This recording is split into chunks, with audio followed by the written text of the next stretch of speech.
તો આ બાજુ કરવા લાગ્યા હતા ભાભી રસોઈ તો બનાવી નાખ્યા છે ભાભીએ દાળ ભાત શાક ને રોટલી અને આ બાજુ કાકી સમારવા લાગ્યા હતા કોથમરી અને અહીંયા દીદી અને બા બેઠા બેઠા વાતો કરે છે મહેંદી મૂક્યા પછીની આ દીદીની ડ્યુટી આખા ઘરમાં મહેંદી મહેંદી મહેંદી અને આ બાજુ ભાઈ કરવા લાગ્યા હતા ગીતની તૈયારી તો સાંજે છે ગીત તો ભાઈ આ બાજુ કરવા લાગ્યા હતા બધું રેડી પછી અમે બે નણંદ પૂજા કરવા લાગ્યા હતા ભાખરી ભાખરી કરતા આપણે છોડવતા હતા વાગી હતી મહેંદી મૂકવા માટે તો મહેંદી મારી મુકાઈ જ ગઈ છે સિસ્ટર ઓફ ધ બ્રાઇડની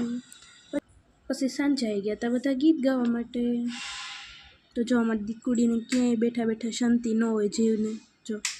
કેવા વળ ખાય છે બેઠી બેઠી બીજી બાજુ અમારી બ્રાઇડલ જો ટી લવર કેવી શાંતિથી ચા પીવે છે એ પી લીધું ચા અને હવે બેઠી બેઠી પીવે છે દૂધ એને જલસા છે બાકી અમારે જો પછી અમારે ગટુડીને ખવડાવી દીધો તો આઈસ્ક્રીમ એને આઈસ્ક્રીમ તો બહુ જ ભાવે તો જો કેવી બેઠી બેઠી ખાઈ જ છે શાંતિથી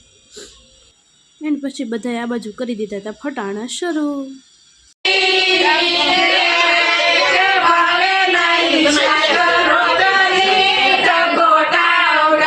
તો આપણો દિવસ પણ અહીં જ પૂરો થાય છે ફરી મળીએ કાલે નવા બ્લોગ સાથે બાય